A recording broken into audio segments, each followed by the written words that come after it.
तो बेटा ये जो क्वेश्चन है वो है आपका some basic concepts of chemistry class 11th के एनसीईआरटी का एक्सरसाइज 10वां क्वेश्चन है। ठीक है, ये जो सवाल है वो मोल कंसेप्ट पर आधारित है। आप लोग जानते ही हो कि मोल क्या होता है, तो mole is nothing but only a number.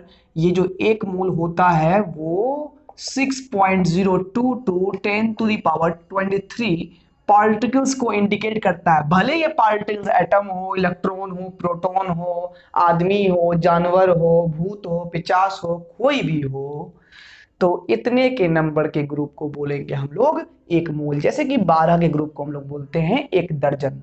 जरूरी नहीं कि 12 केला हो, सेब हो, आम हो, कटहल हो, लीची हो, ठीक है।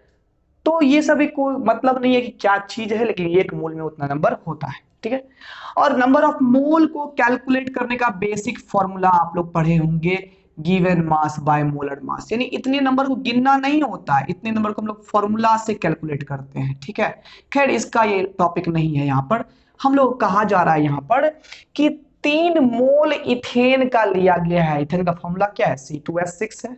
उसमें ये 3 बातें कैलकुलेट करनी है। तो हमारे पास जो गिवन है वो क्या है, हमारे पास गिवन है नंबर ऑफ मोल्स को n से डिनोट करते हैं, इथेन को C2H6 से। तो इथेन के मोल की संख्या कितनी दी हुई है, 3 दी हुई है। ठीक है, तो पहली बात यहां पर सवाल में देखोगे, यहां पर कह रहा है कि number of moles of carbon atom कितने होंगे इसमें। तो बताइए, अगर 1 मोल इथेन लेते हैं तो एक इथेन जब लिखा हुआ है C2H6, उसमें कितने कार्बन है, 2 कार्बन है। यानी कि 1 मोल इथेन में कितने मोल कार्बन है, 2 मोल कार्बन है ना। इथेन के फॉर्मूला में 2 कार्बन है। तो ऐसे ऐसे 3 मोल इथेन रहेगा तो कितना कार्बन हो जाएगा, 3 गुना 2 यानी कि 6 मोल हो जाएगा। तो यहां पर बड़ी सिंपल से तरीके से लिखेंगे, since 1 mole ethane has 2 moles carbon atoms, therefore 3 moles ethane has 2 into 3 6 moles carbon atoms। पहला हो गया यहां पर आंसर।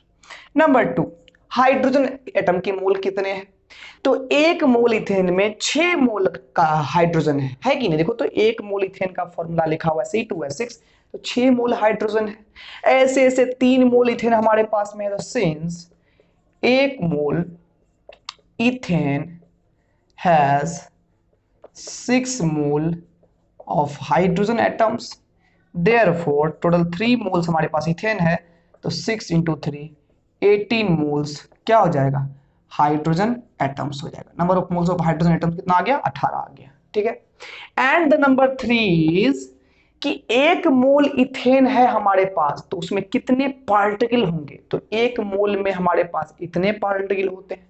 तो 3 मोल हमने इथेन लिया हुआ है, उसमें इथेन के मॉलिक्यूल की संख्या कितनी होगी।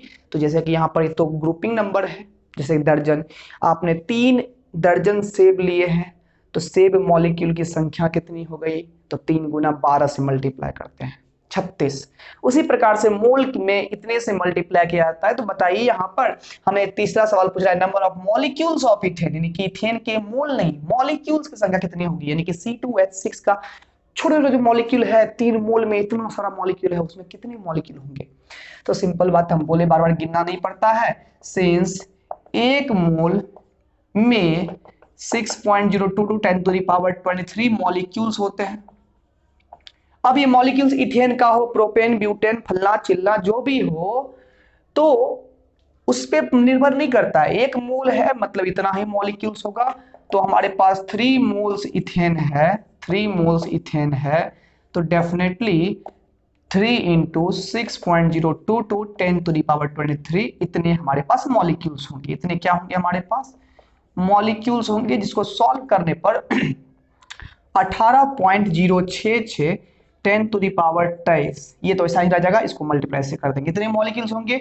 साइंटिफिक नोटेशन में लाने के लिए इसको हम लोग डेसिमल को यहां लेकर आएंगे, तो एक पावर और बढ़ जाएगा, तो 1.8066 into 10 to the power 24 molecules हो जाएगा। देखो ढेर सारा मॉलिक्यूल है, 3 मोल कहने के लिए छोटा लगता होगा, लेकिन उसमें इतने का इथेन के मॉलिक्यूल है, जिसको गिनना अगर शुरू करें तो हमारे लाखों पुस्त बीत जाएंगे, तब भी नहीं गिन पाएंगे हम इसको। ठीक है, इतना वाला नंबर है ये। तो आई होप आपको समझ में आ गया होगा प्यारे बच्चों। मोल कंसेप्ट को अच्छे से आप लोग कवर करिए, 11th पढ़ रहे हैं तो। और क्योंकि यहाँ पर जो है आपको यही मूल कंसेप्ट इनऑर्गेनिक केमिस्ट्री, साथ ही साथ जो है 12th क्लास का फिजिकल केमिस्ट्री बहुत जगह हेल्प देगा आपको। यहाँ पर 11th में तो लगभग हर चैप्टर में काम देगा ही देगा, ठीक है। गैसेस स्टेट, थर्मोडायनामिक्स में मोल का बहुत यूज है, इसलिए जो है आप लोग मूल कॉन्सेप्ट को अच्छे से कवर करके रखिए और 12th में भी काम देगा। ये मूल कभी नहीं पीछा छोड़ने वाला आपका है, ठीक है। इसलिए मूल कॉन्सेप्ट को अच्छे से पढ़िए। ये बेसिक सवाल था मूल कॉन्सेप्ट का जिसे हमने कवर किया। उम्मीद करते हैं आपको समझ में आ गया होगा। यस और नो कमेंट में जरूर लिखना, ठीक है। और चैनल पर नहीं हो तो सब्सक्राइब करके जाना। Bye bye.